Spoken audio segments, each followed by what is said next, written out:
Pressure नहीं, तुम लोग बस ओवरथिंक करते हो। हमने प्रेशर के साथ जीना सीखा है। फ्यूचर में पावर एक्यूरेट लोगों के पास होगी। आज हम 3 पीढ़ियों के मनोविज्ञान की एक गहरी पड़ताल कर रहे हैं।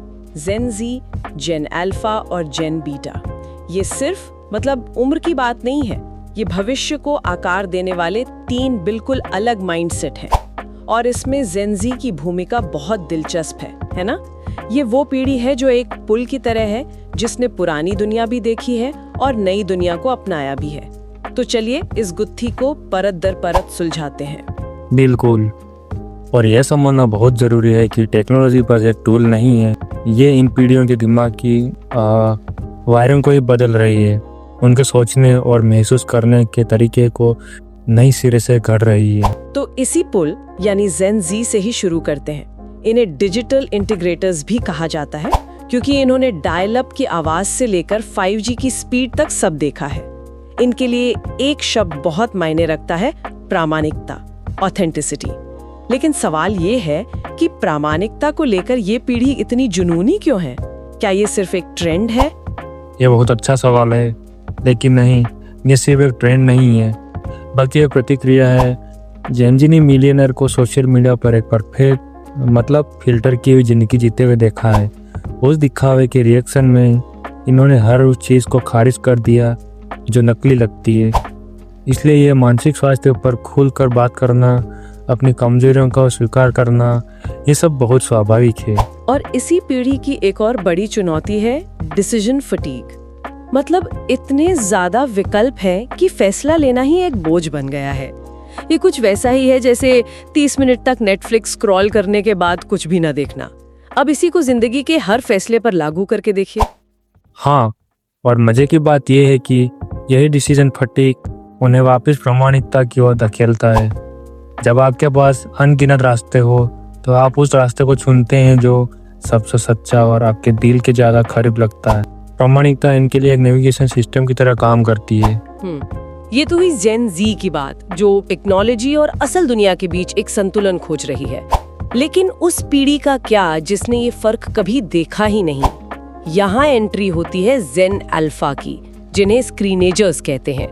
उनका तो पहला खिलौना ही शायद एक टैबलेट था।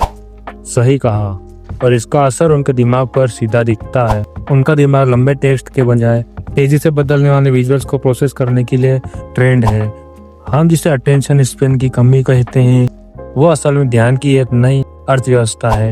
यह एक बहुत ही पावरफुल फिल्ट्रेशन सिस्टम है। अगर कोई कंटेंट उन्हें 1 सेकेंड नहीं लुभाता तो वह तुरंत उसे स्किप कर देते हैं। तो क्या इसका मतलब ये है कि उनके लिए ऑनलाइन और ऑफलाइन दुनिया में कोई अंतर ही नहीं बचा है? लगभग नहीं।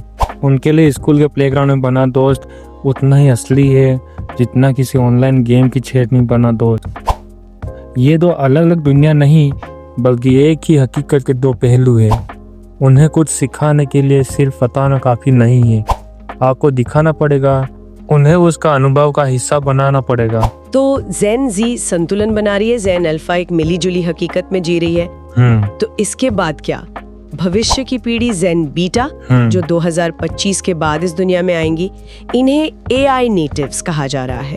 इनके लिए AI कोई नई चीज नहीं होगी, बल्कि जिंदगी का एक बुनियादी हिस्सा होगी।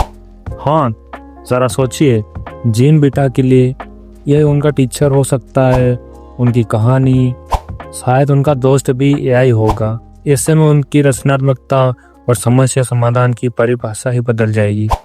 जब हर सवाल का जवाब AI दे सकता है, तो इंसान का काम सवाल पूछना और उन जवाबों का नैतिकता के तराजू पर तोलना हो जाएगा। तो फिर इसमें सबसे बड़ा मनोवैज्ञानिक बदलाव क्या होगा? सबसे बड़ा बदलाव इंसानी स्पर्श या ह्यूमन टच के महत्व में आएगा। जब AI तरीके और रचनात्मक काम कर सकता है, तो ऐसी कौन सी चीजें हैं जो सिर्फ इंसान कर सकते हैं?